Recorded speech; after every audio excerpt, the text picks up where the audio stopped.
All right, so for our panel, we have Cindy Hook and we've got Mick Dobby. So Cindy comes from her role as CEO of Brisbane 2032 Olympic and Paralympic Games with more than 35 years experience of global leadership across 3 continents with Deloitte. Is it CEO of Deloitte Australia, Deloitte Asia Pacific. Now in her current role, you are responsible for leading all aspects of organising the Games to create an outstanding experience for the athletes and spectators and leave a lasting legacy across Brisbane, Queensland, Australia. So, welcome, Cindy. Thank you. It's great to be here. So we go way back, actually, Michael and I, back in Geelong, Victoria. We used to play wheelchair basketball together for a fun social time, which was, towed me up. But more importantly, Mick is a Paralympian who represented Australia in 2008 at Beijing in the sport of tennis. So, and 6 World Cup teams.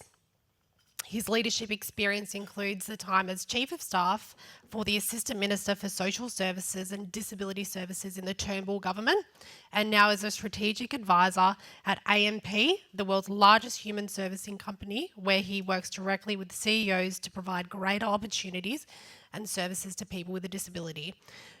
But you have recently been appointed as Chair of Sporting Wheelies and Disabled Association. I think I saw Amanda over there, based here in Brisbane. So, welcome. Thanks.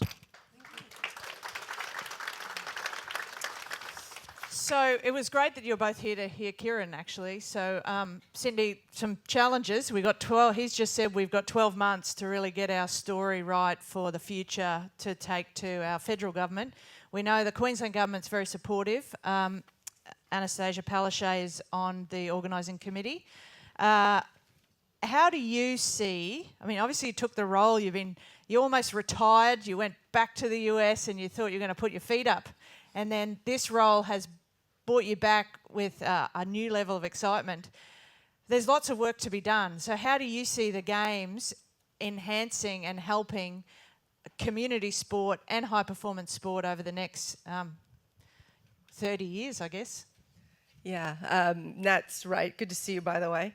I'm a business person. I'm not from a sports background, so take my comments today in that light. And I've been brought in to organize this thing in a very business-like way. Now, that sounds cold, but why did I do it? I had indeed retired as an executive, and then this opportunity came along. And I think for me, it's how inspired I am by the athletes and the Olympians and Paralympians. I can remember the Olympics going back to being a young child, and so the opportunity to be involved with that. The ability to make a difference and leave an impact. I do think there's a lot of talk right now in the legacy planning about the Olympics trying to be everything to everyone. And I do think as a business person, we're going to have to make some choices. And where I'm centering our focus as an organizing committee, and the advice I've gotten from other people that have held this role, whether in London or the current CEO in Los Angeles or Paris, is keep sport at the heart of it. At the heart of this is about creating a great experience centered around the world's greatest sporting event. I love the Olympics because it's so diverse. There's a sport. I love the Paralympics because it is emerging and getting more and more credibility around the world, and more awareness is being raised. And I think the opportunities around the Paralympics are huge. The more I've learned about the Paralympic Games. But we got to keep sport at the center of it. It's about creating a great experience for the athletes and para-athletes, but also sport is about the fans and the spectators and how we all feel when we sit in that stadium. So for me, when people talk about legacy, yeah, we're probably going to have some amazing venues and we're going to have parks, and there's some awesome examples. I've gotten to go down to the Gold Coast and see the venues that were put in place for the Commonwealth Games and how well are those being used. There's all sorts of things that are going to be legacy. But at the heart of it, if every person that got the opportunity, and we create as many opportunities as we can, to go to an Olympic event or a Paralympic event, can 30 years later recount to their kid or their family or their grandchild what that experience was like, being part of that. And I guess the other way would be through the volunteers, you know, likewise. What a legacy, the chance to be involved. And, you know, I can't tell you how many people, when I say I'm taking this new role, say, oh, you know, I was a volunteer at the Sydney Games. I can remember. I worked on the trains, or I was here or there. So we are going to touch tens of thousands, hundreds of thousands of spectators, hopefully hundreds of thousands of volunteers, and fans from around the world that are going to be watching this and be inspired by the amazing Olympians and Paralympians that'll be at the heart of it. So that's a long answer, but It's awesome. you can tell I'm passionate about this. Very good. What's your favourite sport, by the way? Now, we're not supposed to put you on the spot, but... Beach volleyball. Oh, we've been together just long enough where Cindy knows that's the right answer, so that's good. Thank you, Cindy. Ella? I guess I want to make thinking about back in 2000s and the legacy that the Paralympic Games had back then. I know I speak to a few of my teammates who came through the Games because they saw what it gave to them, and it gave them hope and that opportunity. Moving forward, 2032 plus, what's that like? What does that look like for the future Paralympians or the future Olympians coming through? What's that? We're going to be sitting here, hopefully not in 30 years, but we're going to be sitting here, we're going to be talking about the legacy that the game left. What does that mean to you? It's a really good question. I think it's a couple of things. And I know we're here to talk about sport, and sport should be at the centre of all this because this will be a sporting event. But I think for people with disability, there's another layer. There's all the social kind of policy stuff, there's the employment, and there's so many good things that have come out of London, for example, which was probably the pinnacle for Paralympic sport. They've got an extra 1 million people with disability employed from those games and the programs they put in place. But coming back to sport, we need to give people more opportunity to play. Like Paralympics Australia are saying that 3 out of 4 people with disability that want to play sport can't access it. So that's a big challenge, right? Like if we want the next generation, you might still be playing in 2032, but I definitely won't be. So we need to get that grassroots level. We need people to be able to access the sports and in the way that they want to. Not everyone's going to be a Paralympian or a Com Games athlete, but do they want to play with their friends that aren't disabled? Do they want to play with purely disabled people? Like there's a real mix of opportunities for people. We need to get the infrastructure right. We don't have venues that are accessible. And so I know Kieran doesn't want to talk about infrastructure, but we need to get, for the games to be successful, they need to be the most accessible games ever. And that is around making sure that we're leading practice in accessibility. It's not building to code. If we hear more people talk about that, I'm going to get really annoyed. We need to be better than that. As a society, we don't want to only have 2 accessible bathrooms in a sports stadium. We don't only want 8 car parks where people with disability can park. If we've got a venue where we've got 150 athletes turning up that have a disability, then we need to make sure that we have facilities for them so that they feel comfortable and they want to come back next week and play. And then we also need more venues and more money. More money's for that. So Kieran did talk about the storytelling component and the amazing, Cindy mentioned how the para athletes and the Paralympians, it's all emerging, right? It's amazing to see some of the stories and how do we continue to tell those stories better and more often? And obviously Channel 9 this week being announced as the broadcast partner. Jock did tell me that it is significant difference between broadcasting a Paralympics to an Olympics. Can you share what that might be like and how we tell more stories of our para athletes as well? Yeah, so I guess the big difference is the sports are different. People don't understand the sports. They don't understand classification. So we need to get better at telling those stories and letting people understand what that is. And I'll be honest, I don't necessarily understand all the classifications either. So I think we've got some work to do there. But the whole point around, like, I guess, the narrative, and we've heard a bit about it already, is everyone in this room is an advocate for sport.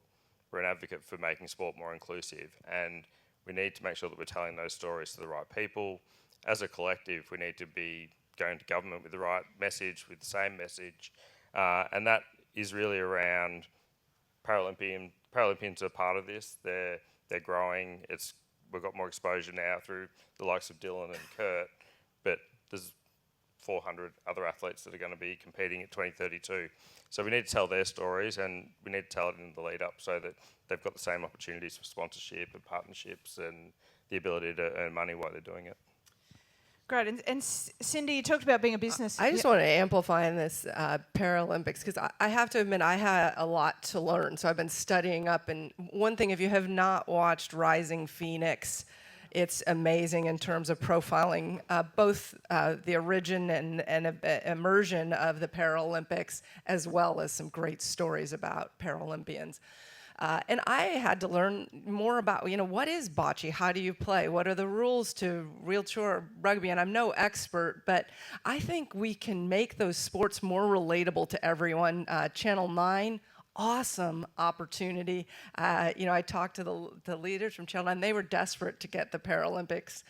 They had the Olympics and they wanted both, so I think it's fantastic to see. And I think they can help with stories. Kieran, I have an idea. Where is Kieran on this profiling the athletes? I think we need to do like the F1 series, because I don't care about motor racing, but now I'm all into it because I watch Drive to Survive.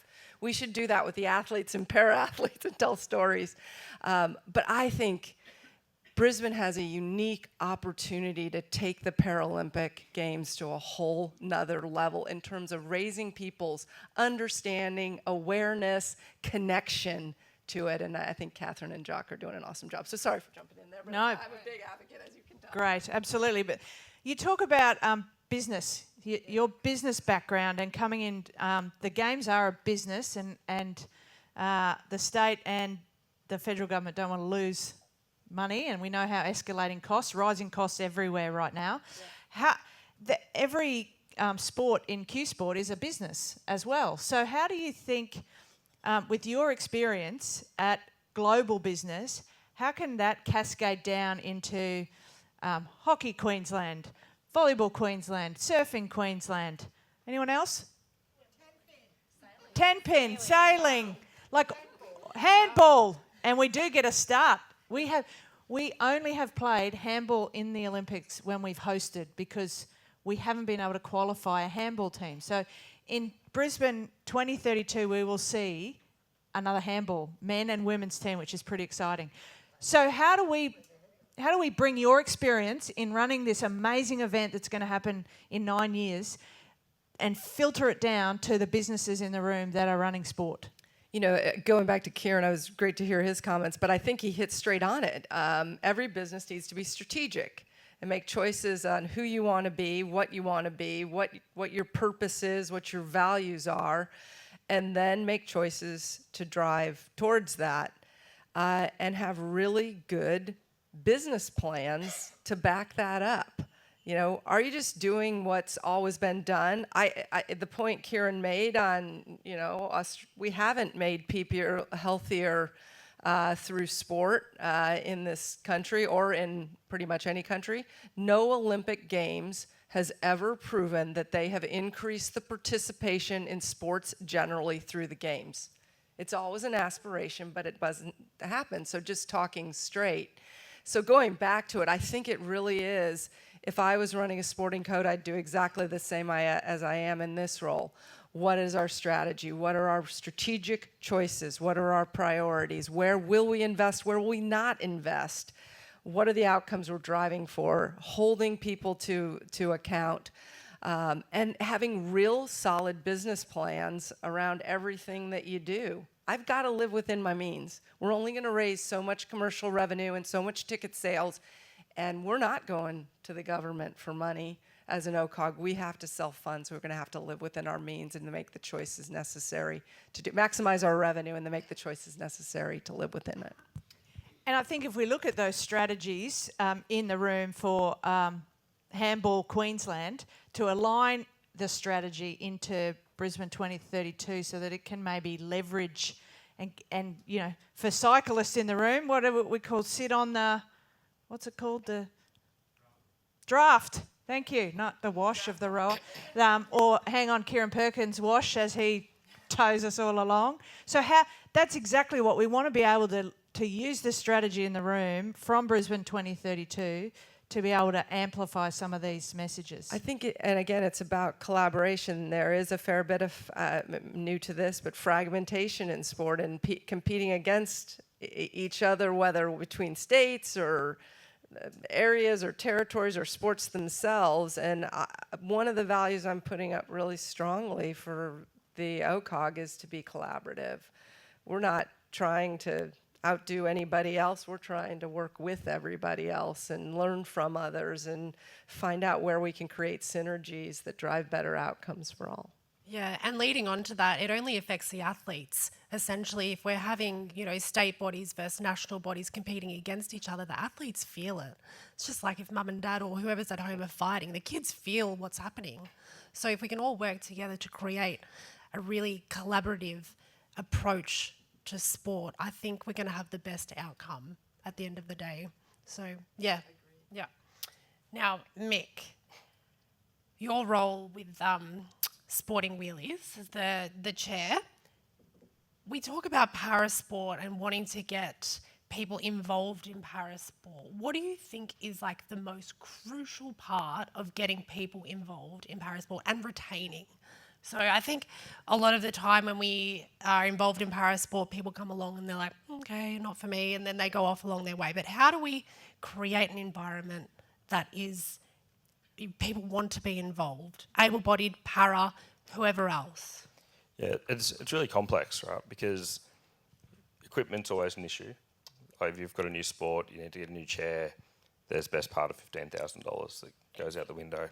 So we need more equipment available. And I'm not saying it needs to be the best and it needs to be $15,000 worth, but we need people to be able to at least enjoy the experience. And I think that's part of it too. Like people come to a new sport, they're really scared.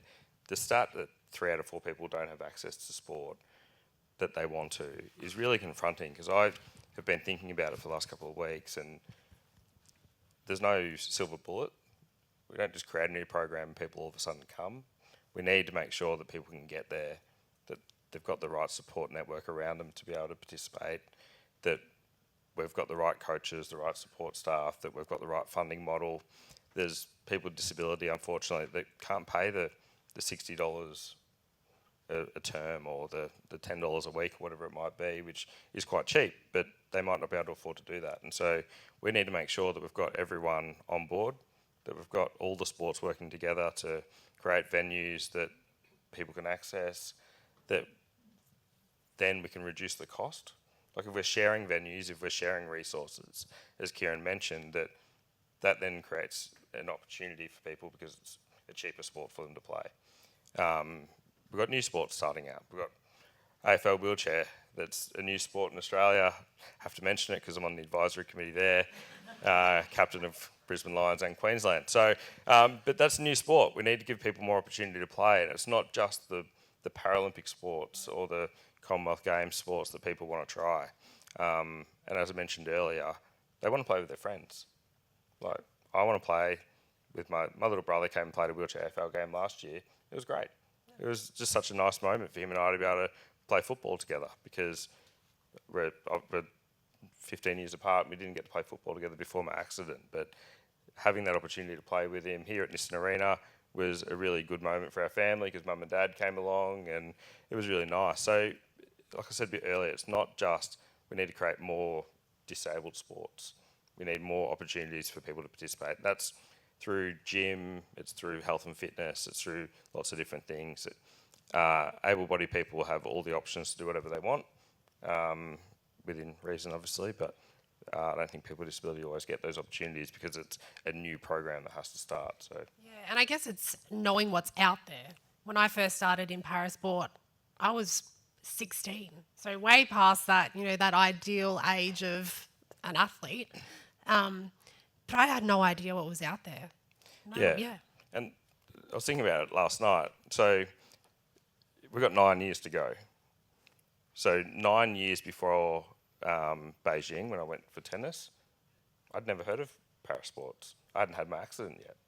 So there's a whole new wave of people coming through that potentially at the moment don't know about Paralympics, don't know how to use a wheelchair. So we've got to cater for them as they come through. Like Curtis McGrath is a wonderful story. It's a tragic story what happened, but it's a wonderful story in terms of the response that he had to that situation and what he's achieved since. But then we've also got people who are born with disabilities, like Dylan, who've been involved in wheelchair sports since they were 8. So, big change. So has anybody got any questions of Cindy or Mick?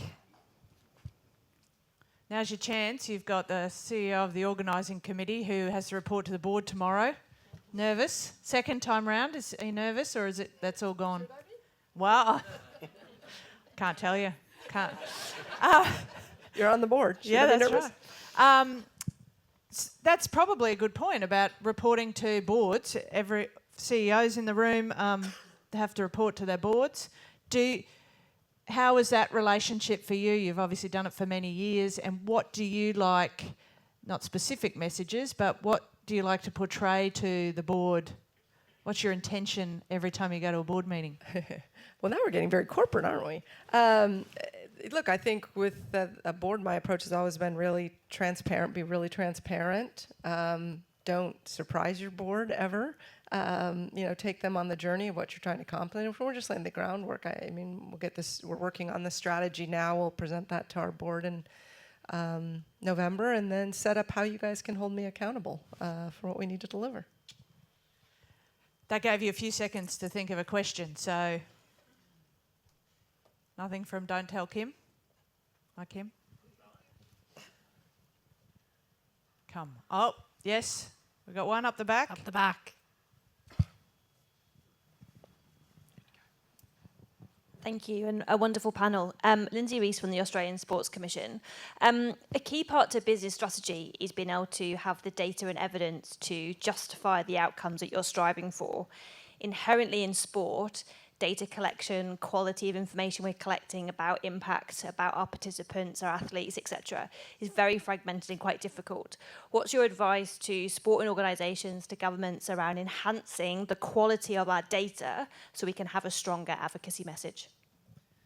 You're absolutely right, and I'm just getting into this, but I can't. There are quite a number of questions I've asked about whether our athletes or the sporting community broadly, and said that's just not known. I think the key thing is if you don't have the data, then you need to start to create it. And I can give you a good example that we're actually working collaboratively with the AOC, and I want to bring PA in on this as well, which is around the fan experience. Knowing who in this country is interested in sport and what sport. And there are CRM tools that can do this. The AOC knows of 80,000 sports fans in Australia. By comparison today, at the Paris Olympic Committee has data for 5.5 million. So I'm hoping that we can build a data set working with what the AOC and PA currently have. Through the Olympics, we're going to get so many touch points to understand the sporting base in this country. Wouldn't it be great if you're Handball Australia and you could have the database of who bought all the tickets to handball after the games? So we're trying to create a legacy that would be a data asset working with the AOC, PA, that would not only feed back to them, but feed to all of you after the games, that would give you super increased awareness of your constituents, hopefully. And right now it's very fragmented, as we've talked about. That data's nowhere in this country in one place. Like Kieran said, we just sometimes make it up. Add a zero. Surely there's lots playing and watching beach volleyball, Cindy. So many people watching wheelchair rugby. Yeah. Well, after Riley bat on Rising Phoenix, Riley. We absolutely have been watching Chris Bond, our very own, that has worked for the Australian Sports Foundation and now works for sporting wheelies, does he? No, used to. Used to, great. Okay, good. So moving on, right along. But He's focused on his competition. that's what I was going to say. Winning the Full-time world athlete. championship. How good was that? Winning a world championship with Chris Bond. Oh, honestly, it was surreal. They are the most fierce competitors. And like I said earlier, I'm so glad they're on my team. But they, especially Chris, he leads the way in everything that he does. He's just a great leader in our team, and everything that he says, we're all captivated by him. And so we're very, very fortunate to have him as our leader, and him and Riley on our team. One more question. I think we've got, depends on how quick the answers are, but might have one or two. There was someone that had, great. I love your scarf, getting ready for the FIFA World Cup. Hello? It's my employer, so I have to wear this. Sheila. It looks good Not anyway. this colourful all the time. Yeah. Sheila Wing, the head of sustainability for the FIFA Women's World Cup.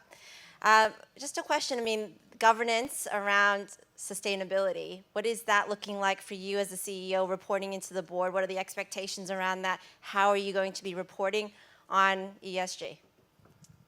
Yeah, the expectations certainly are on high around this topic. I think they're getting higher all over the world for everybody to do the right thing. We have very strong commitments to deliver a climate neutral games in our contract with the IOC. That a lot of questions on exactly what that means, though, and how you define it and how you measure it that we're working through now. I don't think anybody at the organizing committee wants, or with our delivery partners, wants to do the bare minimum. We want to do the very best that we can, and we're working on a sustainability strategy now. And we're going to have to partner very heavily with the three levels of government, because there's a lot of good work already going on. We don't need to recreate the wheel as an OCOG, but leverage what they're doing, and how can we amplify that through the games.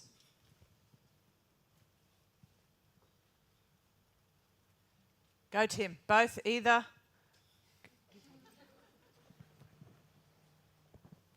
Thank you. Greg Berry from Croquet Australia. The last time we were in the Olympic Games was 1901. Basically, minor sports, a huge opportunity in Brisbane to promote and get minor sports into the public and get us recognised. We have such a wonderful product, just no one knows about it. Is there a plan to ensure that all minor sports are represented? So first, the decision about which sports are in the games is that of the IOC, not us. Although we will be able to influence and recommend what we want. I think you're seeing a major shift within the Olympic and Paralympic movement to try to make them more relatable to a younger demographic, and that's why you're seeing sports like BMX, surfing, a couple sports that Australia is actually great at. But when you're talking minor sports, I'm not sure what you're meaning, because there is a cap on number of athletes. So for every sport you need to put in, you've got to take something out. Now, when it comes to cricket, I think cricket's got a really good chance of being in the games in LA, and if not there, then here. That's a little inside. I don't. In Los Angeles, they can't play cricket. Americans, can you play cricket? Well, think of the Indian diaspora in America, and think of the broadcast commercial opportunity for having the entire Indian subcontinent now engaged in the Olympics. So I think there's some pretty compelling reasons why cricket has a shot. This is Cindy Hook only, but I think they got a reasonable shot, if not in LA, then here in Brisbane. Am I answering your question? But croquet. Have you played croquet? Oh, croquet. I thought you said cricket. Croquet. It's an accent thing. I get. There was a British up there, and well, I personally want pickleball in, another up-and-coming minor sport. Look, those things are open game, but you got to have, a globally accredited. There's a number of criteria that the IOC will, which I'm sure you're familiar with. But I do think you're going to see more minor sports. Look at it; they've got rock climbing, but you're going to need an audience, and so part of the challenge for sports that want to get into the games is, do you have a broad enough global audience to make it commercially viable. And just for everyone's information, if you're not aware of this, the Olympics is capped, back to the sustainability question. The Olympics can have no more than 10,500 athletes. The number for Paralympics is close to 4,000. 4,000-ish. 4,000-ish. So for any sport that comes in, another sport must come out, because if you just keep adding and adding and adding. Anyway, sorry I misinterpreted croquet as cricket. And when we talk sport too, it can be disciplines within sport. So it's not necessarily removing the sport, it's changing. We're seeing kite foiling, where's our sailors? So we got kite foiling in for the first time as a new discipline. What did we see removed? Fin sailing. So there's an example of just shifting within a discipline. Mike? Yeah, Darren from Tennis Queensland just had a heart attack when he heard the word pickleball. So, Darren, just checking in that you're okay, mate. It's all right. There's a defib. We've got a defib. I'm sure there's...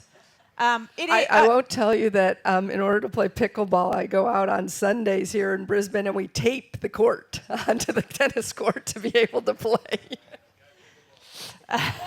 One more at the back there, and then we'll break for some morning tea. Hello, Christine. My name's Andrew.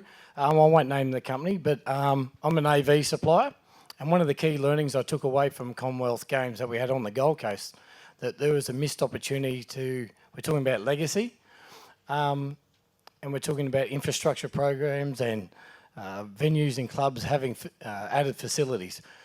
We were involved in the AV side, providing large scoreboards, video boards. Right, and with fan engagement these days, we're all talking about everyone's the biggest and the best. There was a key missed opportunity, I believe, where instead of hiring the screens with substantial costs that were layover, essentially the games ran for 2 weeks, then the Para Games ran for another 2 weeks. The hire was almost 2 months. It was double the cost of actually buying the boards. We could have brought the boards, we could have broken them down, and then split them up and gave them to AFL clubs, soccer clubs, hockey clubs. So I think that's a missed opportunity that if we can do it for 2032, there'll be hundreds of clubs, not just in Queensland, around Australia, who could benefit from it. Noted. I love great ideas, and I'll take that one back to the team. Finally then, what's the date? September 6th, Monday morning, 2032, Cindy. You wake up, it's all over. There'll be time to wind down the OCOG, but in theory, we've delivered the end of the Paralympics. What will you, like, in just a few words, what would you like to, what will success look like, and what will make you feel great that it's been the best ever? Well, I mean, I hope all of Australia looks back at the games and says that was an amazing experience. I hope I hope there's a lot of medals from Australians, that Australia's right at the top of the league tables, and I'm sure Karen will make sure of that. And you know, it is about experience and what you remember and what you recall, and that just is positive for everybody the games touches. Yeah, great. Mick? I hope that the Paralympics has an equal profile to the Olympic Games. There's some young tennis players I'm mentoring. I hope they get in. I hope Cindy and I are celebrating the good work we've done on building the games. Cindy, wink, wink. And you had a good seat. Yes, yeah. But also I hope that, like, probably my son, who's 3, I hope that he's been able to go to the games and feels inspired and wants to continue a life of sport, whether it's community sport or high performance sport. I hope that is an impact for lots of kids in Queensland or Australia.